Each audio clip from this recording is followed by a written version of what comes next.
What is diabetes?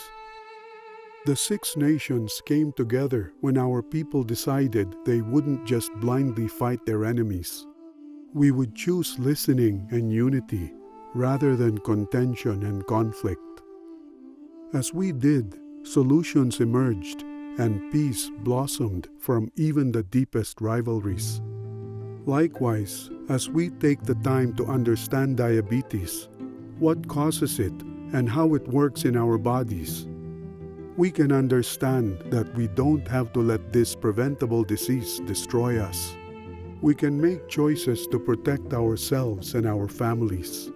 So together, let's seek to understand diabetes. Then we can turn that knowledge into action. Sometimes my feet would get cold because I worked outside.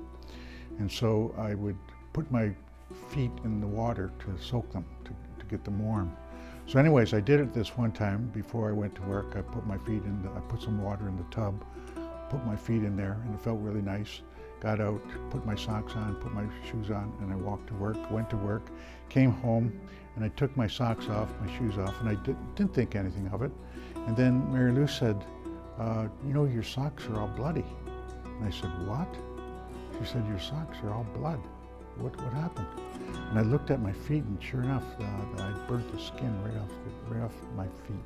So I didn't even know I had neuropathy. I didn't even know that that was a complication of diabetes. And so the first thing they asked me at the hospital was, are you diabetic? And I said, no, not that I know of. And they says, well, you better get it checked out because this is a good indication of peripheral neuropathy. So I went to my doctor and they did some blood work. And they found out that my blood sugar was around 17, 18, and I found out that that was very high. And they were very alarmed. And so I realized then that I had diabetes. So not only did I have neuropathy, but I started having other problems. Kidneys, my kidneys were acting up. The thyroid, yes.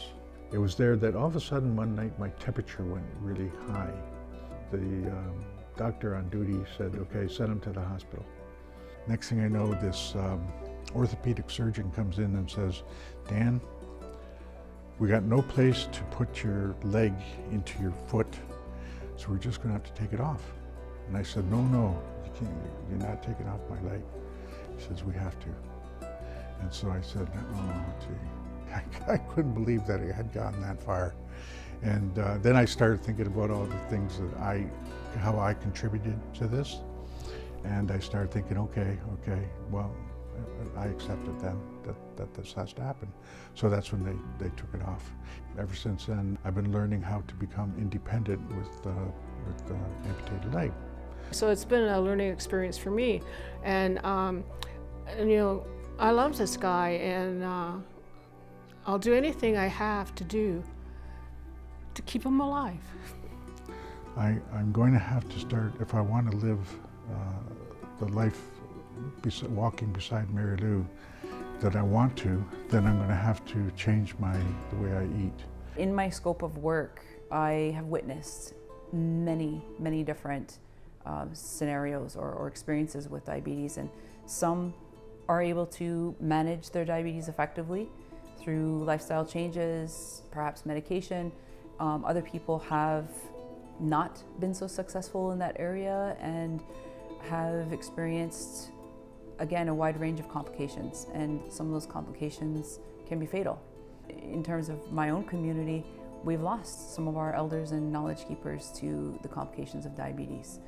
And there's a perception that if you're diagnosed with diabetes, that you will automatically develop complications and that you will possibly die from diabetes. And so this is why, you know, programs like ours and various other health services programs are so key to creating broad awareness about, you know, what is diabetes and what are the different types of diabetes. How can we recognize it early and take preventative action so that we don't develop complications and so that we don't lose our community members to this, to these complications and to this disease.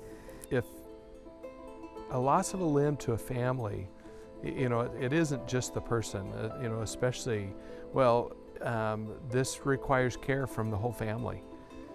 And so sometimes that means for a grandma or a grandfather that's at home, somebody is going to be at home helping them get around, helping them get to the restroom, helping them cook. For a young father or mother, that is going to impact getting their kids to school or their employment. And so the effects are wide-reaching.